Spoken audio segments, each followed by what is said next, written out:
मेष राशि नए निवेश, पराक्रम और साझेदारी के अंदर लाभ का योग जुलाई 2026 के अंदर होने वाला है। दर्शक मित्रों, मैं पंडित राजेश दवे, वैदिक ज्योतिष परामर्श केंद्र जोधपुर से मासिक भविष्य फल जुलाई 2026 मेष राशि वालों के लिए एवं मेष लग्न वालों के लिए कैसा रहने वाला है। दर्शक मित्रों, मेष राशि का जो स्वामी है वो मंगल है। राशि क्रम के अंदर जो प्रथम राशि है वो मेष राशि है। मेष राशि वाले जो जातक होते हैं वो सिद्धांतशील होते हैं, अल्पभोजी होते हैं, लेकिन वाणी के अंदर स्पष्ट वक्ता के रूप में उनकी पहचान होती है। समाज और परिवार के अंदर स्वभाव जरूर कभी कभी उग्र होता है। ऐसे जातकों के लिए जुलाई 2026 के अंदर ग्रहों की स्थिति क्या है, मैं जो आपको यह फलादेश बता रहा हूं, मेष राशि एवं मेष लग्न वालों के लिए बता रहा हूं। यदि आप अपने जीवन के बारे में, क्योंकि कुंडली के अंदर आपके जन्म के अनुसार ग्रहों की स्थिति अलग हो सकती है, दशा महादशा भिन्न हो सकती है, अतः आप अपने जीवन के बारे में कुछ जानना चाहते हो, क्या होने वाला है, ज्योतिष के माध्यम से आप प्रगति को प्राप्त करना चाहते हैं, तो मेरे से आप व्यक्तिगत संपर्क कर सकते हैं। यह जो मैं फलादेश बता रहा हूं, यह फलादेश गोचर के अनुसार बता रहा हूं। तो जुलाई 2026 के अंदर ग्रहों की स्थिति क्या है, कुंडली आपके सामने विद्यमान है। देखिए, मेष लग्न एवं मेष राशि वाले जातकों के लिए धन भाव के अंदर पूरे माह मंगल वृषभ राशि के अंदर गोचर कर रहा है। सूर्य है वो पराक्रम स्थान के अंदर 16 जुलाई तक गोचर करेगा और फिर कर्क राशि में चौथे भाव के अंदर चला जाएगा। चौथे भाव के अंदर शुक्र भी है, बुध भी है और गुरु भी है। उसमें जो शुक्र है वो शुक्र सिंह राशि के अंदर 4 जुलाई को चला जाएगा और बुध है वो वक्री अवस्था में है और वक्री अवस्था के अंदर वो भी कहां चला जाएगा, उल्टी चाल चलेगा और पराक्रम स्थान के अंदर मिथुन राशि के अंदर चला जाएगा और बुध गुरु वो चौथे भाव के अंदर गोचर करेगा।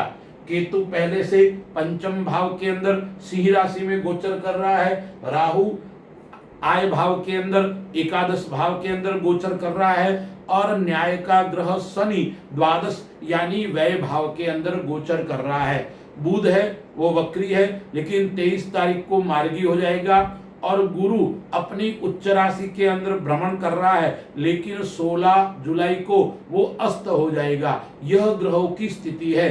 तो हम विचार करते हैं कि इस माह के अंदर मेष राशि वालों के लिए कौन सी तारीख खराब रहने वाली है। मैं आपको जो तारीख नोट करा रहा हूं ये आप लिख लीजिए, चाहे 6, 7, 8, 15, 16, 24 एवं 25 जुलाई मेष राशि वालों के लिए कष्टदायक रहेगी, थोड़ी हानिकारक रहेगी। बेचैनी रहेगी शरीर के अंदर, मन के अंदर तनाव देखने को मिलेगा और क्या होगा, फालतू के वाद विवाद में आप फंस सकते हैं। इसलिए मेष राशि वाले जातकों को वाद विवाद से थोड़ी दूरी बनाकर रखनी है। अब हम विचार करते हैं व्यापार की दृष्टि से। तो व्यापार की दृष्टि से यह समय कैसा रहेगा। आपके व्यापार की दृष्टि से, साझेदारी की दृष्टि से यह समय अच्छा रहने वाला है, क्योंकि इस समय गुरु आपका उच्च का है, पराक्रम स्थान के अंदर शनि बैठा हुआ है और व्यय भाव के अंदर द्वादश भाव के अंदर शनि है और पराक्रम के अंदर सूर्य बैठा हुआ है। यह ग्रहों की स्थिति आपको निरंतर प्रगति को देने वाली रहेगी। उत्तरार्ध से और लाभ होगा, जैसे जैसे समय व्यतीत होगा ऐसे ऐसे आपको लाभ की प्राप्ति होने वाली है। आपका जो पराक्रम है वो श्रेष्ठ रहने वाला है, यानी व्यापार क्षेत्र से आपको लाभ की प्राप्ति होने वाली है। आप जिस क्षेत्र के अंदर कार्य करते हो, चाहे आप नौकरी के अंदर सेवा कर रहे हो या व्यापार के अंदर कार्य कर रहे हो, वहां आपकी प्रशंसा होगी, यानी आपको मान और सम्मान की प्राप्ति होने वाली है। इस माह के अंदर राजयोग बन रहा है, क्योंकि गुरु और शुक्र साथ में है 4 तारीख तक। फिर शुक्र सिंह राशि के अंदर चला जाएगा, गुरु वहां बैठेगा, तो आपको अचानक धन की प्राप्ति कराने वाला व्यापार के अंदर यह समय रहने वाला है। यानी आप राजयोग बन रहा है, आप बैंकिंग क्षेत्र से जुड़े हुए या आप किसी भी नौकरी के अंदर आप कलर का आदि है, तो आपके लिए अच्छा और श्रेष्ठ रहने वाला है।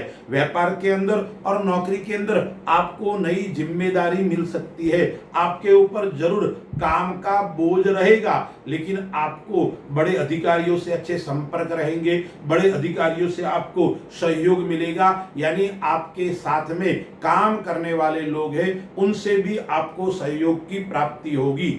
आपके इस गोचर काल के अंदर नौकरी के कई प्रकार के लाभ यानी प्रमोशन का योग भी आ रहा है। यदि आप भूमि संबंधी कार्य करते हैं, भवन निर्माण संबंधी कार्य करते हैं, तो भी आपके लिए अच्छा और श्रेष्ठ रहने वाला है। सूर्य तीसरे स्थान के अंदर गोचर कर रहा है 16 तारीख तक, तो आपका आत्मविश्वास अच्छा रहेगा, पराक्रम आपका अच्छा रहेगा और छोटे भाई बहनों से जरूर टकराव, अहंकार की स्थिति उत्पन्न हो सकती है इस गोचर काल के अंदर। इसलिए आपको अपने परिवार के साथ में वाणी के ऊपर थोड़ा संयम बरतना पड़ेगा, आपको अपने वाणी के ऊपर कंट्रोल करना पड़ेगा, क्योंकि गुस्सा आएगा, तनाव रहेगा, इसलिए आप न बोलने की बात भी बोल सकते हो। मेष राशि वाले जातकों के लिए परिवार की दृष्टि से यह समय मांगलिक कार्य का योग आएगा, यानी घर के अंदर कोई न कोई मांगलिक कार्य होने वाला है, इस प्रकार का योग भी बन रहा है। व्यापार के अंदर अभिवृद्धि है और माता पिता से सहयोग अच्छा मिलेगा। जरूर पिता का स्वास्थ्य थोड़ा नरम गरम रह सकता है, लेकिन माता और पिता से, परिवार से आपको सुख और सुविधा मिलने वाली है। इस गोचर काल के अंदर यात्रा योग मध्यम है, इसलिए आपको यात्रा टालनी चाहिए, विशेष लंबी दूरी की यात्रा नहीं करनी चाहिए। कला क्षेत्र से नकारात्मक रहेगा समय, यानी कला से आप जुड़े हुए हैं, संगीत, नृत्य आदि भिन्न भिन्न प्रकार की कलाओं से आप जुड़े हुए व्यक्ति है, तो आपके लिए इतना श्रेष्ठ और नुकसान नहीं है, श्रेष्ठ नहीं है, नुकसानदायक रह सकता है। यदि कोर्ट कचहरी के अंदर विवाद चल रहा है, तो वो भी आपके लिए फैसला जो आने वाला है वो आपके पक्ष में नहीं आएगा, यानी वाद विवाद से यह महीना आपके लिए मध्यम और कमजोर रहने वाला है। विद्यार्थियों की दृष्टि से देखते हैं तो विद्यार्थियों की दृष्टि से पंचम भाव के अंदर केतु बैठा हुआ है और 5वें घर का स्वामी कहाँ है, तीसरे घर के अंदर गोचर कर रहा है। फिर केंद्र के अंदर त्रिकोण का स्वामी केंद्र के अंदर गोचर करेगा, तो 16 तारीख के बाद में विद्यार्थियों के लिए श्रेष्ठ और अच्छा रहने वाला है। पूरा माह अच्छा रहेगा, लेकिन 16 तारीख के बाद में और श्रेष्ठ सफलता देने वाला रहेगा। सूर्य है तो आप साइंस से जुड़े हुए विद्यार्थी है या आप कॉमर्स से जुड़े हुए विद्यार्थी है, ऐसे विद्यार्थियों के लिए अपने मन के अनुसार सफलता देने वाला रहेगा। स्वास्थ्य की दृष्टि से देखते हैं तो तनाव जरूर आपको देखने को मिलेगा, पुरानी बीमारी है वो उत्पन्न हो सकती है, इसलिए आपकी दिनचर्या सही होनी चाहिए। यदि आपकी दिनचर्या सही नहीं होगी तो आप इस माह के अंदर जरूर परेशानी के अंदर रहेंगे। कुछ बातें मैं आपको बताता हूं, उनसे आपको सावधान और सचेत रहना है। इस माह के अंदर आपको वाहन का योग तो बन रहा है, लेकिन वाहन आदि आपको धीरे चलाना है। दूसरा, आपको क्या सावधानी रखनी है, अपने से छोटे जो अपने परिवार के है लोग हैं, उनके साथ में आपका कलह बढ़ सकता है, इसलिए उनसे थोड़ी दूरी बनाकर आपको रखनी पड़ेगी। कोर्ट कचहरी आदि क्षेत्र से आपको क्या करना है, सावधान और सचेत रहना है, यानी वाद विवाद से आपको बचकर रहना है। और चौथी बात है, हस्ताक्षर यानी गवाही आदि आपको नहीं देनी है, यानी आप अपने कहीं भी डॉक्यूमेंट जमा करवाते हैं तो भी आपको सावधानी बरतनी पड़ेगी। अब मैं आपको उपाय बताता हूँ।